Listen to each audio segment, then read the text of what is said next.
जय हिंद साथियों। आज के इस नए वीडियो में हम परमार वंश के बारे में अध्ययन करेंगे और इससे संबंधित अनेक राजाओं के बारे में जानेंगे और आगामी परीक्षा की दृष्टि से जो भी महत्वपूर्ण तथ्य हैं, फैक्ट हैं, उनके बारे में क्या करेंगे, हम उनका अध्ययन करेंगे। तो सर्वप्रथम इससे पहले हमने अनेक वंशों के बारे में पढ़ा जो हमारी परीक्षा की दृष्टि से महत्वपूर्ण है। उसी श्रृंखला में हम परमार वंश लेकर आए हैं। तो आप लोगों ने देखा कि चंदेल वंश धीरे धीरे जिस प्रकार से क्या हो रहा था, पतन की ओर बढ़ रहा था, उसी प्रकार अब अनेक साम्राज्य भी क्या थे, पनप रहे थे और अपने साम्राज्य की जड़ें क्या कर रहे थे, विस्तृत कर रहे थे। तो उन्हीं में से एक क्या है, आपका परमार वंश है। तो परमार वंश कहाँ, आपके मध्य प्रदेश के पश्चिमी एरिया जो मालवा क्षेत्र कहलाता है, यहाँ पर क्या कर रहा था, शासन इसका स्थापित था और शासन कर रहा था, साम्राज्य क्या कर रहा था, फैला रहा था। तो परमार वंश के बारे में जानते हैं कि परमार वंश का संस्थापक कौन था। तो पहले अपन जान लेते हैं परमार वंश। परमार वंश का संस्थापक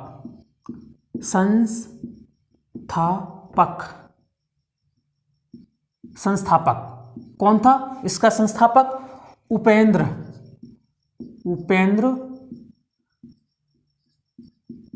कृष्ण राज, उपेंद्र कृष्ण राज, या क्या इसे उपेंद्र राज भी कह देते हैं। क्या कह देते हैं? उपेंद्र राज, उपेंद्र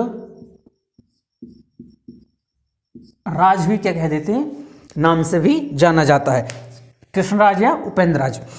ये कहना चाहिए। हम थोड़ा सा इससे पूर्व जानकारी ले लेते हैं कृष्णराज से पहले की।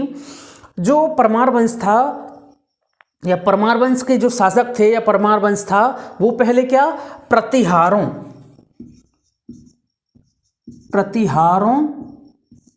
व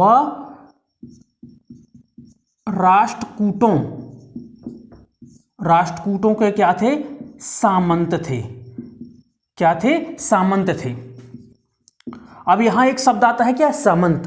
सामंत यानी राजा द्वारा नियुक्त ऐसा सरदार जिसे एक क्षेत्र दे दिया जाता था और उस क्षेत्र का क्या इसे अधिकार होता था कि उस क्षेत्र का राजस्व वसूल करके राजा को क्या करे, दे। यानी राजस्व वसूल करके वो राज्य में क्या करे, जमा करे। और आवश्यकता पड़ने पर ये जो सामंत होते थे वो राजा को सैनिक सहायता भी भेजते थे और विभिन्न प्रकार की राजा का करते थे, सहायता करते थे। यानी सामंत क्या थे, उनके सरदार जो राजस्व वसूलने और किसको, राजा को या राज्य में राजस्व वसूल कर देने का कार्य करते थे।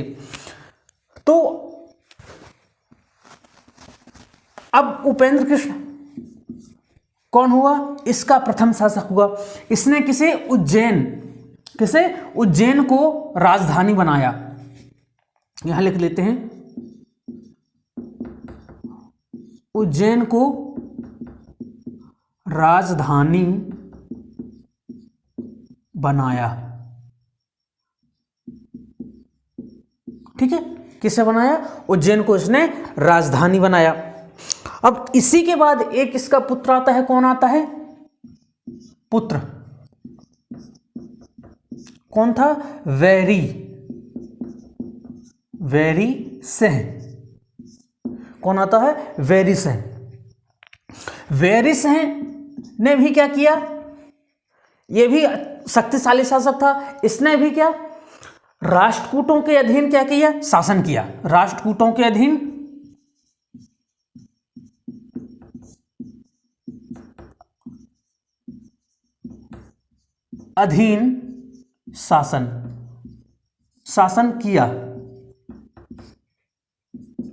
शासन किया।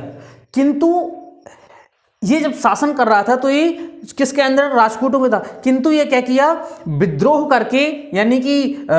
करके राष्ट्रकूटों से क्या होना चाहता था, स्वतंत्र होना चाहता था।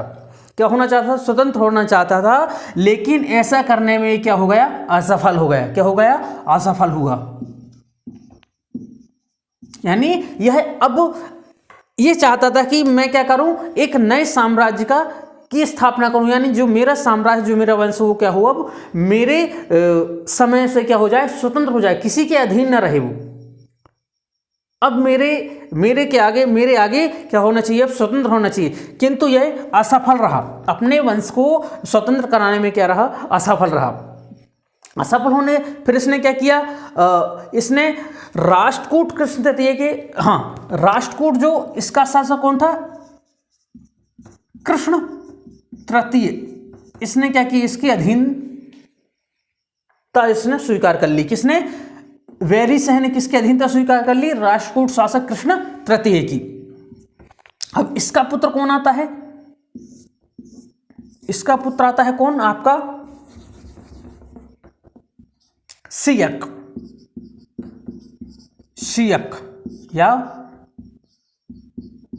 श्रीहर्ष, सियक या श्रीहर्ष। इसका शासनकाल 948 से 974 ईस्वी तक माना जाता है, 974 ईस्वी तक। सियक जो था यह बैरिस है इसका, हाँ यहां पर लिखे देते हैं, पुत्र किसका था, बैरिस है द्वितीयक, यानी बैरिस है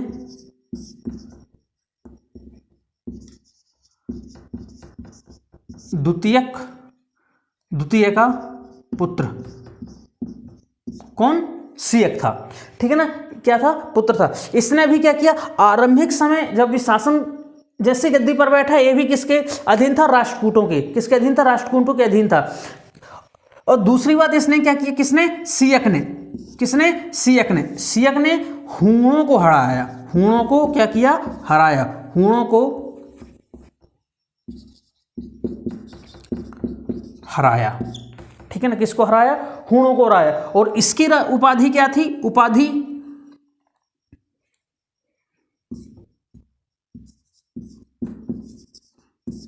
उपाधि क्या थी इसकी, महामांडलिक, महामांडलिक, ठीक है ना। और चूड़ामणि, चूड़ामणि, ये क्या थी, इसकी उपाधियां थी। अब इसके बाद उसका पुत्र कौन आता है, मुंज, किसका, सियक का, सियक का पुत्र कौन आता है, मुंज,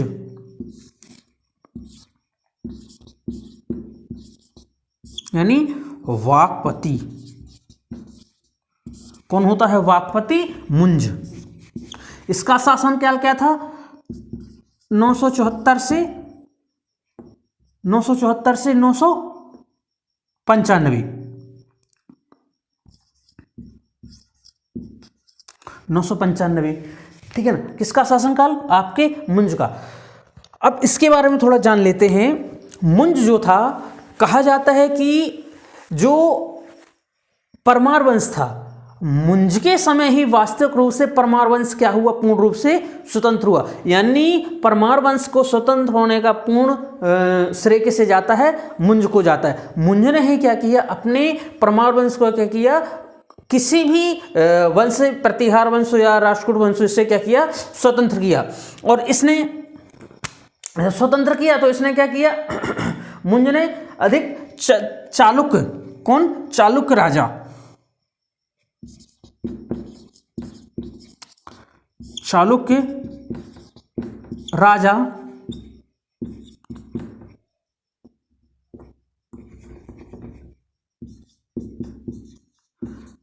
तेलप को क्या किया, तेलप को हराया, तेलप को हराया। कितनी बार हराया, 6 बार। कितनी बार हराया, 6 बार हराया। किसने, वाकपति मुंज ने, किसे, तेलप, राजा तेलप को हराया। अब इसके दरबार में कौन रहता था, अब ये जान लेते हैं। कोई कवि भी रहता था, तो इसके दरबार में कौन रहता था, कवि कौन था, पद्म, पद्मगुप्त, क्या था, पद्मगुप्त। इसकी रचना कौन, क्या थी, इसकी रचना नव सह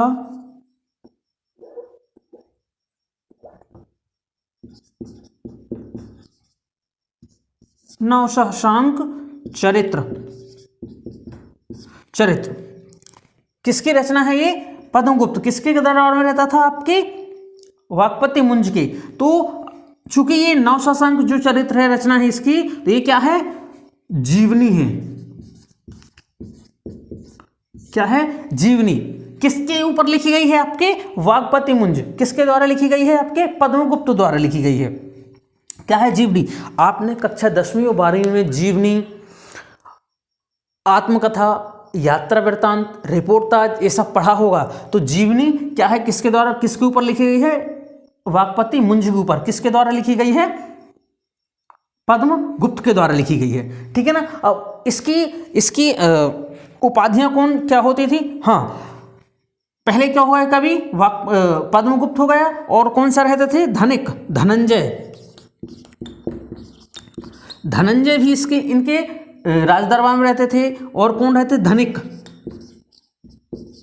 धनिक भी रहते थे। ठीक है ना। ये क्या होगा? कभी होगा। इसकी उपाधि क्या थी? वाक्पति मुंज की उपाधि क्या थी?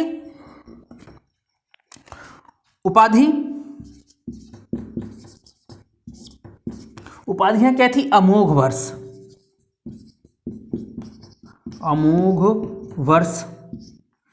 अमोघ वर्ष हो गया। ठीक है ना। और क्या हो गई?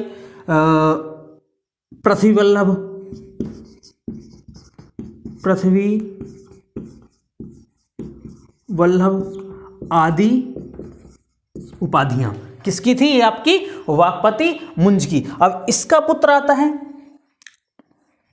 इसका पुत्र देख लेते। इसका पुत्र क्या था? इसका पुत्र कौन था? आपके सिद्धराज। सिद्ध राज या सिंधुराज। सिद्धराज या सिंधुराज।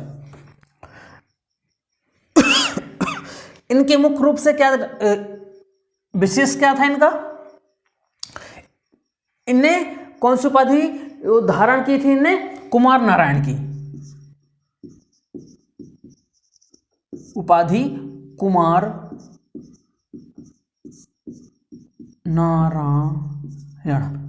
नारायण की क्या थी?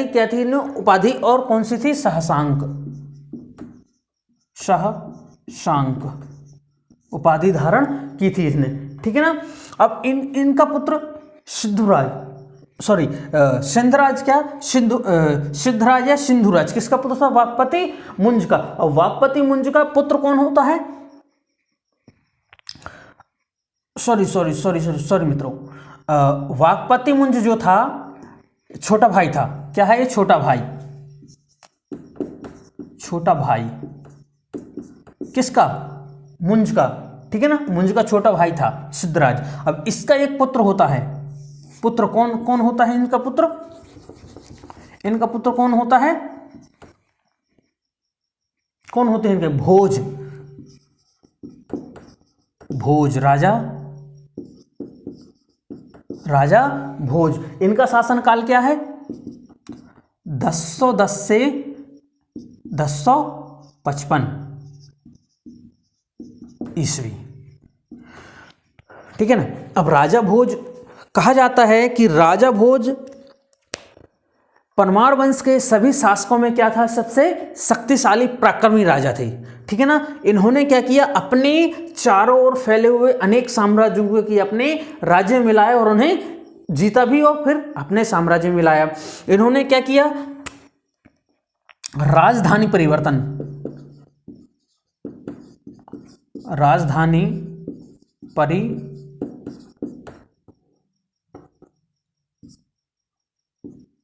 राजधानी परिवर्तन कहां से? उज्जैन से धारा नगरी या धार।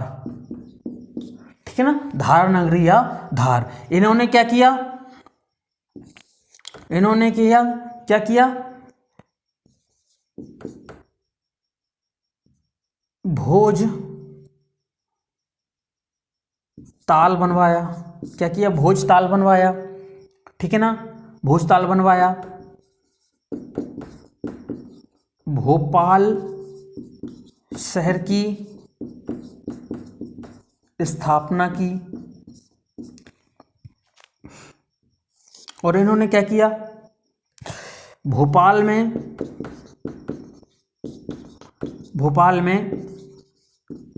शिवलिंग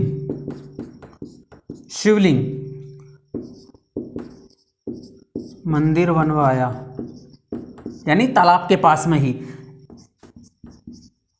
एक रात का मंदिर। क्या कहा जाता है? एक रात का मंदिर कहा जाता है, क्योंकि भोजराज ने उसे एक ही रात में क्या किया था? बनवाया था। यानी इस मंदिर में सिर्फ क्या हो पाया था? दीवारें खड़ी हो पाई थी, शिवलिंग की स्थापना हो पाई थी, लेकिन छत नहीं ढल पाया था। इसलिए उसे क्या कहा जाता है? एक रात का मंदिर कहा जाए। एक रात में जितना बन पाया उतना ही उन्होंने क्या कर दिया था? छोड़ दिया था। फिर वैसा ही अभी वर्तमान में है, आप जाके देख सकते हैं। फिर इन्होंने क्या किया? हाँ, अब इनके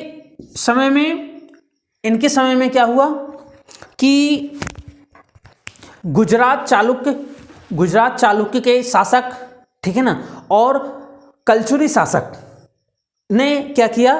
धारा पर क्या किया? चालुक्य शासक भीम प्रथम व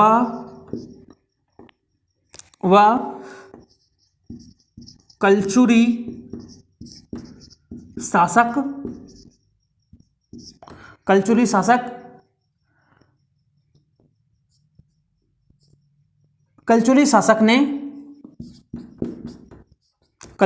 ने क्या किया? धारा में आक्रमण कर खूब लूटा। किसे? धारा नगरी को खूब लूटा, और यहीं भोज की मृत्यु